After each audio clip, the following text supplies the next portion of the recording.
श्रीमन्नारायण हिंदू धर्म में वर्ष भर अनेक व्रत और उपवास और त्योहार मनाए जाते हैं। इनमें से सबसे महान और कल्याणकारी व्रतों में से एक है अजा एकादशी। एकादशी का दिन भगवान विष्णु को अत्यंत प्रिय माना जाता है। ऐसा विश्वास है कि जो भी भक्त श्रद्धा और विश्वास से इस व्रत का पालन करता है उसे जन्म जन्मांतर के पापों से मुक्ति मिल जाती है और अंत में मोक्ष की प्राप्ति होती है। अजा एकादशी को अपराजिता एकादशी भी कहा जाता है। यह व्रत भाद्रपद मास यानी कि भादो के कृष्ण पक्ष की एकादशी तिथि को आती है। इस दिन उपवास, जागरण, भजन कीर्तन और भगवान विष्णु की पूजा का विशेष महत्व होता है। धार्मिक ग्रंथों में कहा गया है कि एकादशी का व्रत करने से मनुष्य 100 अश्वमेघ यज्ञ के द्वारा और 1000 वाजपेयी यज्ञ के फल के बराबर पुण्य प्राप्त करता है। इस व्रत से मनुष्य अपने सभी पापों से मुक्त होकर पवित्र हो जाता है। एकादशी व्रत करने वाले को मृत्यु के समय यमदूत नहीं घेरते, बल्कि भगवान विष्णु के पार्षद उन्हें वैकुंठ ले जाते हैं। पांडवों के ज्येष्ठ भ्राता युधिष्ठिर ने एक दिन श्री कृष्ण से पूछा, हे जनार्दन, कृपया बताइए कि भाद्रपद मास के कृष्ण पक्ष की एकादशी का क्या नाम है और उसके व्रत का क्या फल है। तब भगवान श्री कृष्ण ने मुस्कुराते हुए उत्तर दिया, हे धर्मराज, तुमने अत्यंत सुंदर प्रश्न किया है। यह एकादशी पापों को नष्ट करने वाली और मोक्ष प्रदान करने वाली है। इसका नाम अजा एकादशी है। इस व्रत के प्रभाव से मनुष्य ब्रह्म हत्या जैसे महापाप से भी मुक्त हो जाता है। अब मैं तुम्हें एक पौराणिक कथा सुनाता हूँ, ध्यान पूर्वक सुनो। प्राचीन काल में अयोध्या नगरी में सूर्यवंशी राजा हरिश्चंद्र राज किया करते थे। वे सत्यव्रती, धर्मपरायण और प्रजा के हितकारी राजा थे। वे अपने वचनों के प्रति इतने दृढ़ थे कि उनके जीवन को ही सत्य का प्रतीक कहा जाता था। एक बार महर्षि विश्वामित्र ने उनकी परीक्षा लेने की ठानी। उन्होंने हरिश्चंद्र से दान स्वरूप उनका संपूर्ण राज्य मांगा। धर्मनिष्ठ राजा ने बिना किसी संकोच के अपना राज्य उन्हें सौंप दिया। अब जब विश्वामित्र ने उन्हें दक्षिणा मांगी तो राजा ने अपनी पत्नी शैव्य और पुत्र रोहिता को लेकर राज्य छोड़ दिया। वे वाराणसी पहुंच गए। वहां जाकर उन्हें एक चांडाल ने अपने शमशान घाट में दास बनाकर रख लिया। राजा की पत्नी कपड़े बुनकर जीवन यापन करने लगी और पुत्र दान लेकर गुजारा करने लगा। राजा स्वयं चंडाल के आदेश पर शमशान के मुर्दों की देखभाल करने लगे। राजा हरिश्चंद्र को अपने सत्य पालन के कारण बहुत कष्ट सहने पड़े। कभी भूख से व्याकुल होकर रोहित विलाप करता। रानी शैव्य अत्यंत साधारण वस्त्र पहनकर नगर में घूमती। स्वयं धर्मराज हरिश्चंद्र शमशान में दीन दुखी अवस्था में रहते। एक दिन उनका पुत्र सर्पदंश से मर गया। अब रानी शैव्या मृत पुत्र को लेकर शमशान पहुंची और पति हरिश्चंद्र से रोकर कहने लगी, स्वामी, यह हमारा भाग्य है कि पुत्र भी हमसे छीन लिया गया। अब आप दया करके अंतिम संस्कार की अनुमति दीजिए। हरिश्चंद्र का हृदय पुत्र वियोग से छल्ली हो गया था, किंतु वे धर्म और सत्य से विमुख नहीं हुए। उन्होंने कहा, देवी, मैं यहाँ राजा नहीं, एक दास हूँ। चंडाल का आदेश है कि बिना शुल्क लिए मैं किसी का दाह संस्कार नहीं कर सकता। रानी व्याकुल होकर बोली, स्वामी, मेरे पास देने के लिए कुछ नहीं है, कृपया आप दया करें। लेकिन राजा अपने कर्तव्य से विमुख नहीं हुए। इसी समय भगवान विष्णु की कृपा से वह दिन अजा एकादशी का था। राजा हरिश्चंद्र ने उस दिन उपवास किया और रात्रि में जागरण किया। अद्भुत बात तो यह है कि उनके द्वारा किए गए व्रत के पुण्य से उनका समस्त पाप और दुख नष्ट हो गया। उनका पुत्र पुनः जीवित हो उठा। उन्हें उनका राज्य और पुराना वैभव पुनः प्राप्त हुआ। अंत में वे अपने परिवार सहित वैकुंठ लोक को प्राप्त हुए। इस कथा से यह सिद्ध होता है कि जो भी भक्त अजा एकादशी का व्रत करता है उसके सारे दुख दूर हो जाते हैं, चाहे व्यक्ति ने कितने ही पाप क्यों न किए हों। इस व्रत से वे सभी नष्ट हो जाते हैं।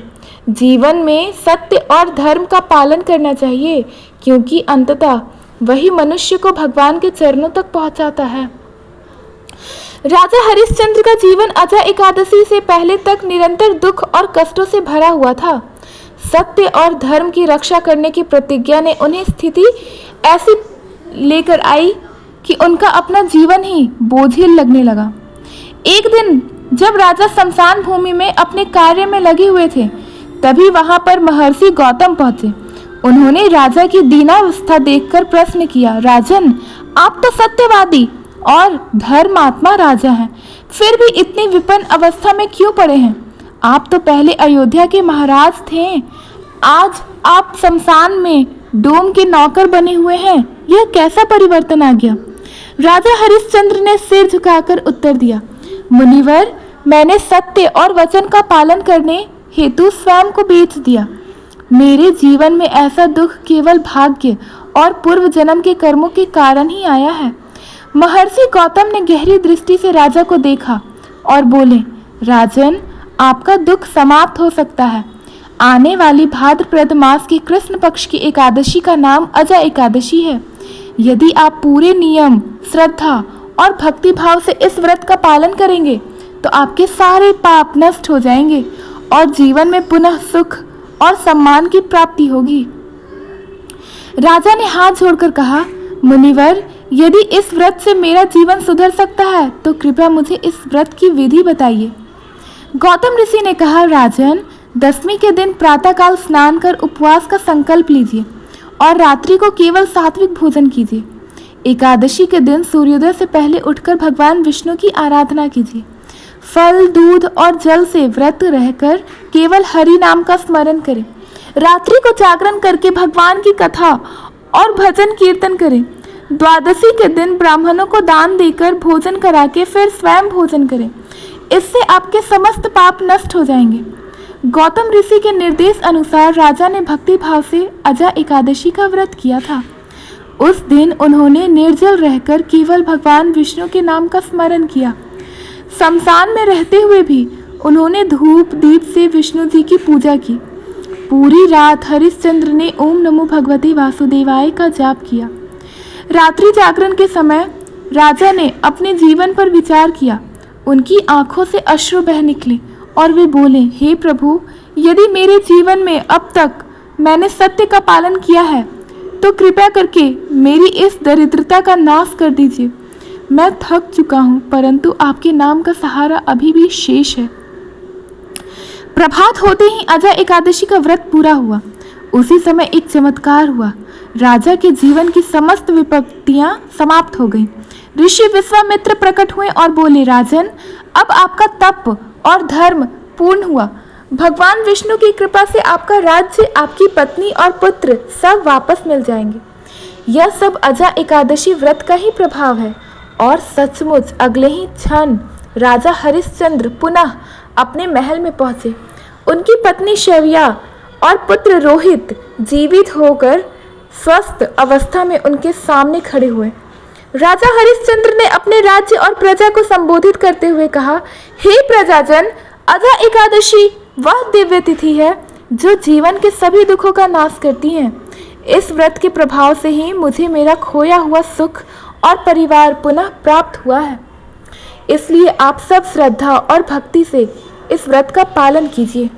ऋषि गौतम ने राजा हरिश्चंद्र को अजय एकादशी व्रत का महत्व बताया था।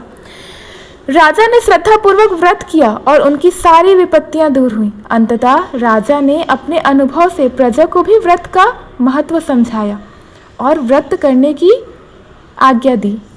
अजय एकादशी का अर्थ होता है, अजय का अर्थ होता है जो जन्म के बंधन से मुक्त करे। इस व्रत को करने से केवल बाहरी पाप ही नहीं, बल्कि हमारे मन के दोष, नकारात्मक विचार और कर्म बंधन भी नष्ट होते हैं। जैसे राजा हरिश्चंद्र को अपने सत्य और धर्म की रक्षा के लिए अनेकों कठिनाइयां सहनी पड़ी, वैसे ही भक्त को भी जीवन में संघर्ष करना पड़ता है। परंतु जब वह भगवान की शरण में आ जाता है तो हर संकट से मुक्ति मिल जाती है। यह कथा हमें यह सिखाती है कि धैर्य और विश्वास ही हमारे सबसे बड़े मित्र होते हैं। राजा हरिश्चंद्र ने कठिन परिस्थितियों में भी सत्य और धर्म का साथ नहीं छोड़ा।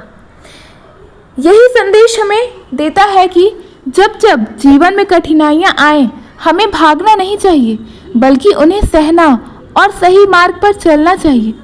इस व्रत के माध्यम से व्यक्ति अपनी आत्मा को शुद्ध करता है। उपवास से शरीर शुद्ध होता है, नाम स्मरण और भक्ति से मन निर्मल होता है, दान और सेवा से हृदय विशाल होता है। यही तीनों मिलकर मनुष्य को मोक्ष और परम शांति की ओर ले जाते हैं। कथा का मुख्य भाव यही है कि भले ही संसार हमें कष्ट दे, सत्य को कभी नहीं छोड़ना चाहिए। जब कठिन समय हो तब भगवान का नाम ही एक सहारा होता है। हर परिस्थिति में भक्ति और विश्वास बनाए रखने से ही जीवन सफल होता है। अजय एकादशी हमें साधना की राह दिखाती है। उपवास इंद्रियों को नियंत्रण करना, जप और पाठ मन को भगवान में स्थिर करना, दान पुण्य समाज की सेवा और करुणा करना, सत्य आचरण जीवन को पवित्र और उच्च बनाना। अजय एकादशी का व्रत केवल एक धार्मिक अनुष्ठान नहीं है, बल्कि यह हमें जीवन जीने की एक उच्च प्रेरणा देता है। धर्म, सत्य, भक्ति और सेवा के मार्ग पर चलने वाला ही सच्चे अर्थों में पापों से मुक्त होकर मोक्ष को प्राप्त होता है। महर्षि हरिश्चंद्र सत्य और धर्म के पालन के लिए जगत में प्रसिद्ध थे। उन्होंने कभी भी असत्य का सहारा नहीं लिया था। एक समय जब वे भारी संकट में पड़े, तब उन्हें अपनी सत्य प्रतिज्ञा निभाने के लिए राज्य, धन, यहाँ तक कि अपने परिवार तक का भी त्याग करना पड़ा। उनके जीवन में एक समय ऐसा आया कि उनकी पत्नी शया ने अपने पुत्र रोहित के मृत शरीर को लेकर शमशान पहुंची। उस समय हरिश्चंद्र स्वयं द्वार पर खड़े थे और शमशान कर नियम बताने लग गए।